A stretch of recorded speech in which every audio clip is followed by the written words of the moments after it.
Hola, bienvenidos al Espacio Viva. Mi nombre es Miguel Ángel Dávalo, soy gerente de emisoras y hoy tengo el placer de tener a Elsa Segura, que es Head de Structured Finance en México de Fitch Ratings.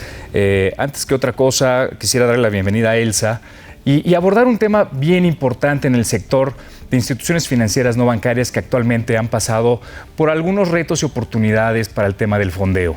Hemos observado también que muchas de las estructuras a través de bursatilizaciones se han encontrado una fortaleza para poder pagarle a los inversionistas independientemente de que el originador, de que la empresa de la SOFOM, de la arrendadora, pues tenga ciertos temas de liquidez, de solvencia.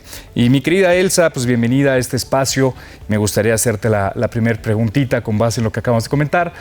¿Cómo se ve el portafolio actualmente o el portafolio de estas calificaciones de ABS actualmente en la agencia calificadora? Tenemos la mayoría de las calificaciones con perspectiva estable, es decir, a pesar de un entorno retador y de que la expectativa o perspectiva del desempeño del activo es en deterioro para algunos sectores, el portafolio de transacciones calificadas por la agencia tiene una estructura financiera suficiente para hacer frente a los retos actuales como son la inflación y el tasa de interés. Es por eso que están en perspectiva estable. Muchas gracias, Elsa. Oye, y considerando los acontecimientos que hemos observado en instituciones financieras no bancarias, ¿se ha tenido algún impacto en las calificaciones de estas estructuras? ¿Han tenido que hacer alguna revisión a la calificación? ¿Han sufrido algún impacto este portafolio de calificaciones? La verdad estuvo bastante o es bastante interesante este fenómeno porque desde el punto de vista de las estructuras es un reto para demostrar cómo las estructuras están aisladas de este riesgo del originador. En específico, impacto en calificaciones sobre aquellas que tenían mecanismos de riesgo operacional acotados, no hubo. Es decir, cuando anunciaron los eventos de impago o cuando empezaron a notarse las presiones del perfil de riesgo de estas empresas, las estructuras empezaron a adaptarse. Es decir, todas las estructuras tienen un mecanismo que las protege ante este tipo de eventos, ya sea de manera operacional o de manera de desempeño, ¿no? Entonces vimos cómo cada una de ellas se adaptó haciendo lo más fácil o lo más directo es que empiezan a amortizarse, ¿no?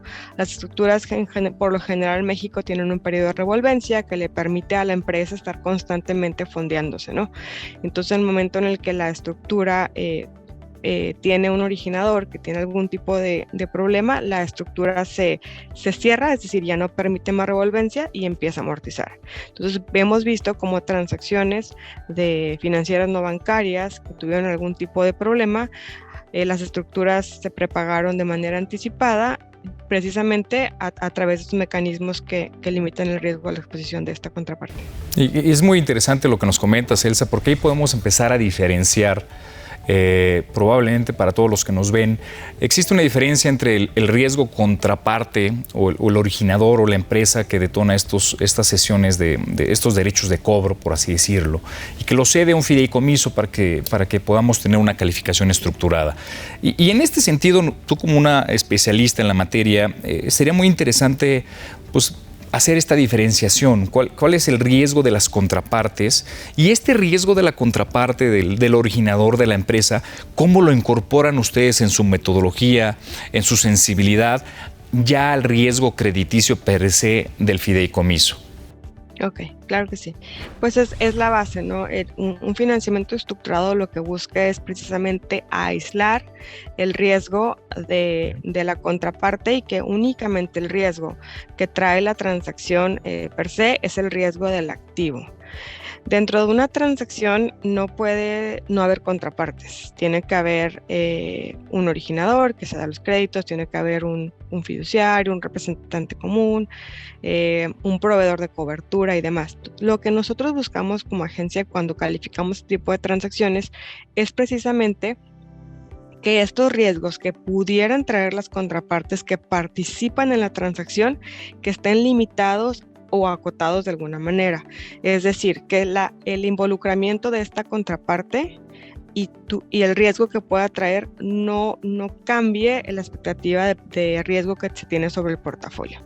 Entonces, tenemos una transacción originada por una financiera no bancaria que está otorgando créditos hoy y que está constantemente mandando créditos al fideicomiso. Nosotros buscamos que este perfil de riesgo se mantenga durante la vida de la transacción. ¿Cómo se limita o qué nos han traído a nosotros para calificar? Pues, por ejemplo, criterios de elegibilidad. Si sabemos que una empresa está originando créditos del tipo A durante los últimos 5 o 6 años, sabemos cuál es la pérdida que esperamos en este portafolio, ¿no? Entonces, hoy los fideicomisos lo que traen son criterios de elegibilidad que permiten delimitar el riesgo del tipo de crédito que van a entrar al fideicomiso para que nosotros podamos ver cómo se mantiene este riesgo de perfil crediticio. Adicional, hay otro tipo de riesgo que es el riesgo operacional, donde pudiera la transacción estar expuesta a que alguna de las contrapartes no haga su trabajo. Es decir, tan sencillo como el envío del reporte, el monitoreo del portafolio, la transferencia del efectivo, todos esos pequeños pasos para que realmente se monetice el activo y llegue al inversionista, deben de estar acotados por los documentos legales. Hay muchos mecanismos hoy que lo mitigan, como el fideicomiso maestro de cobranza, la incorporación de un administrador maestro, los instrumentos de cobertura para riesgo de mercado y en general muchos mecanismos que en conjunto limitan o permiten al portafolio monetizarse sin depender de alguien, y que si ese alguien no está, la transacción permita sin ningún tipo de interrupción buscar a otro agente o otra contraparte en el mercado disponible para continuar la operación y efectivamente monetizar ese portafolio sin tener ninguna limitación en tiempo o en forma para que los flujos lleguen al inversionista. Y abordando en este tema de este sector tan importante que son las IFNBs, que ahí podemos considerar un poquito de todo dependiendo de la clase de los activos. Nos comentabas nómina, nos comentabas agro, arrendamiento. En general, este sector es muy importante para el fortalecimiento de la economía mexicana, ya que ellos están muy enfocados en nichos específicamente que dan crédito a donde no necesariamente llega la banca comercial, ¿no? Y estábamos revisando algunas estadísticas y 7 de cada 10 nuevos créditos para pymes los dan las IFNBs. Y creo que aquí hay un tema muy importante de inversionistas, de mercado, donde pues han existido algunas oportunidades de algunos jugadores y ha debilitado un poco la confianza del mismo mercado, de los inversionistas. Y abordando en este tema, ¿qué elementos, cuál es la manera para recuperar esta confianza en el mercado? ¿Este puede ser considerado un vehículo que pueda abonar a la confianza para inversionistas, para el mercado? ¿Qué nos puedes decir tú, mi querida Elsa? Sí, la verdad es súper interesante tu pregunta. Justo si me hubieras preguntado esto hace, 2 años, te daría una respuesta muy diferente, ¿no? Siempre en un momento de crisis, pues todos aprendemos, ¿no? 2008, 2009, financiamiento estructurado tuvo una crisis de la cual el mercado aprendió, ¿no?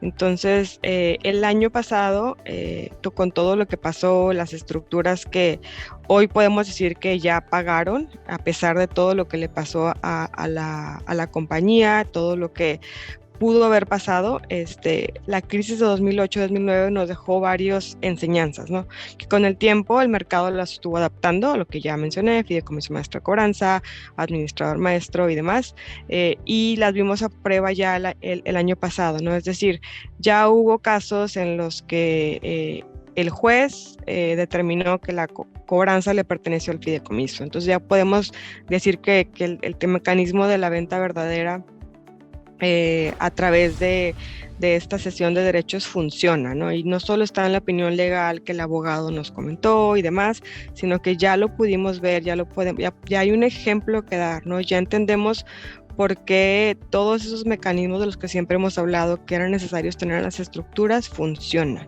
Entonces, pues la confianza yo siento que es algo que debemos voltear a ver qué pasó, ¿no? Entonces, si el año pasado ya tuvimos unas estructuras que fueron probadas y pagaron sin ninguna interrupción al inversionista, pues es un claro ejemplo de que el mercado se ha adaptado a aprender de los errores y a entender que si tienes mecanismos suficientes para aislar el desempeño del activo del originador, una estructura de financiamiento estructurado no debería de tener ningún impacto ante un desempeño negativo del originador. Pues muchas gracias, Elsa. Ahí nos queda muy importante la conclusión, que este tipo de estructurados de ABS es una alternativa muy confiable para poder obtener un fondeo, y le da certeza a todos los elementos que existen en el fondeo. Pues, te agradezco, la verdad, el espacio, la sensibilidad que nos das con base en tu información. Esperamos verte pronto en este espacio. A todos ustedes que nos dan pues la confianza de su vista, agradecemos otro espacio más de Viva. Muchas gracias. Gracias a ustedes.